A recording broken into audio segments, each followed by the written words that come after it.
First of all, We Solar CSP, what does the company do?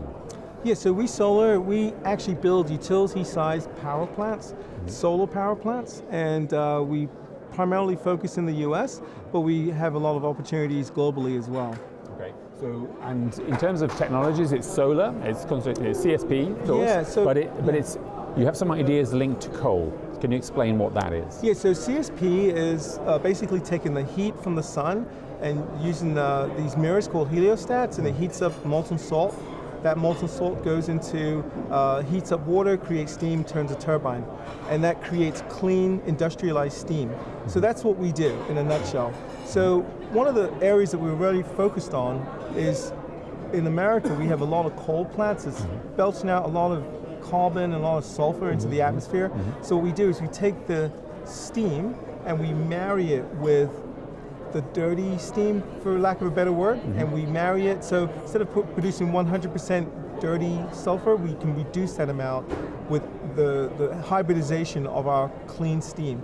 So this is solving a problem that the US has, and we're working with NREL and the Department of Energy to get the solution out there. Right. Okay, so it's CSP plants using steam to run turbines that would otherwise be run by coal-fired steam, as it were. Coal-fired, right. exactly. So you're lowering. Essentially, the target is to lower emissions. Is that right? Lower the carbon emissions from the coal plants. Right. So we've been at this conference here at Bloomberg for 2 days, and I would say 70% of the speakers have been talking about decarbonization of the climate. So that is our focus for the next year or so, is to really hone in on this problem, reduce the amount of carbons in the atmosphere with our solution that's clean, renewable, and sustainable.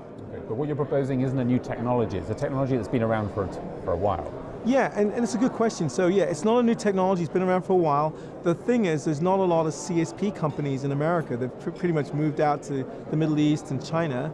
So we're one of the bigger companies in the US that does this, and I think that we can put our technology with NREL to develop something that can be used for all the coal-fired power plants in the US. Now you're saying the cost of generation with CSPs come down over time, so it's competitive, or it's getting there.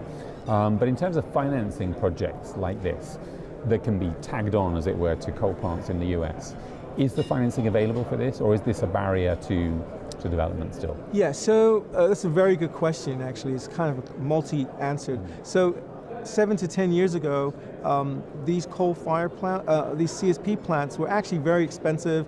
They were being subsidized by the government, and at the same time, PV was being developed, and the PV costs were a lot lower, and the government made a decision to support PV, and that came down. CSP, still very expensive, not economical. So yes, it was very expensive to produce CSP, levelized cost of electricity.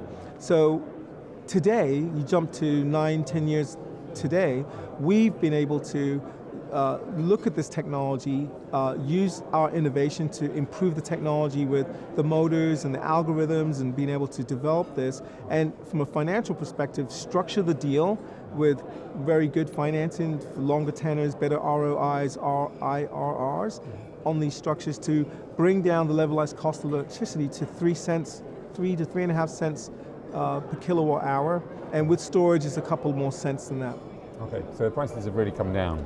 Yeah. We consider ourselves competitive with coal and gas, and we, with storage, we can basically 24 hours a day, 7 days a week, we can produce electricity, because thermal energy storage, which is TESS, is something that you can keep warm for about 8 to 10 hours, hot, and produce electricity at night, or if it's a cloudy day, you can still produce electricity, so you're not dependent on the weather. And these facilities last for 30 years, as opposed to lithium-ion batteries that last for 6 years, and they cost 30 to 40 times more than our thermal energy storage, which I think is the killer app. Right, exactly. So, if they're competitive now, and there is financing, what are the barriers to any coal plant saying, yeah, we want this? Is it regulation that has to change here? What is going to make this happen? There may be some regulatory influences. Obviously, the Department of Energy controls a lot of that. Washington, D.C. and the regulators and the senators and the congressmen for these states, they control a lot of the legislation. However, there's a Carbon Act that's being put into play right now, and I think there's a lot of impetus from both sides of the aisle to do something.